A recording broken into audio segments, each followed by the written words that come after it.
Today we're talking about Florida 2030, and I'm lucky enough to be joined by futurist and my friend Joe Tankersley with Unique Visions. Joe, on our last segment, we were talking about the value and importance of talent as the true economic driver of the future. And you started talking about issues related to what these folks are looking for. And it's not just, new training, it's places and quality of life. Tell me a little bit more about that. What we're seeing, particularly with the millennials and the generation after them, which by the way are the ones who are already getting out of school, that's the scary part, is a shift in an emphasis on how they define the good life. More and more of them want to live in cities. More and more of them don't want to own individual cars. They want to have the ability to have walkable communities. They want to have different levels of engagement that we've had in the past. And so there's a real opportunity, I think, to create different urban environments, even, I don't just mean big cities, but small cities as well, that can be very attractive to this new talent that's coming in. Florida has a lot of diversity. I mean, we've got big cities, small cities, a lot of rural area, natural scape. I can see how that would be pretty enticing to a lot of different populations, but it's probably crazy when you're starting to think about how to model cities and for competition, for prosperity, for sustainability and vibrancy, which are key issues of Florida 2030. What are your thoughts on what cities need to be thinking about and communities in general? The model that drove the last half of the 20th century was one size fits all. Big cities, big services.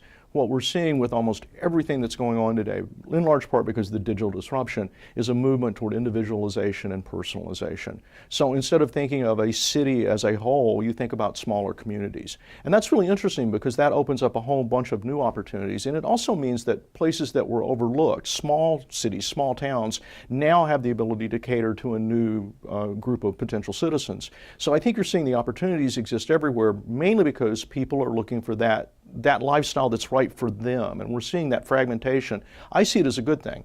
Difficult to plan for, but I think overall it's a good opportunity. Yeah, so you've used this term labs for innovation. I mean, that's that difficult to plan thing, but what are we going to get out of these labs for innovation? What you're already seeing in some of the larger cities are everything from new approaches to transportation. We're hearing a lot about autonomous vehicles, for instance. Imagine a system of cars that are running all the time, like an Uber type system, and when you want to go someplace, you just tap your app and there it is. One of the interesting things that does is it eliminates the need for parking in cities. So now you have the ability to introduce urban farming, introduce new kinds of community centers in spaces that you never used before. That's just one example of what's going on. You get a group of people together. You let them have unexpected interactions with people they wouldn't typically interact with, and they come up with new ideas. That's the whole idea of why cities are such a bed for innovation. And I think Florida has the potential to really build on that. We're starting to, but I think we have a lot of opportunities going forward. Well, there's a lot of pressures across the state, and as we deal with businesses and individuals all over Florida, and they keep telling us we got to think past the short term and think past the immediacy and think about long term. And I appreciate all the work you're doing with us on Florida 2030 to get us there. Any advice that we should continue to share about why long term is more important than short term thinking? Well, I think the work that you guys are doing with the Florida 2030 is an incredibly important project. We're not going to get to the future if we're not preparing for it. That's the real challenge. And what we're going to find, particularly in a hyper-competitive world, is someone else is going to get there first.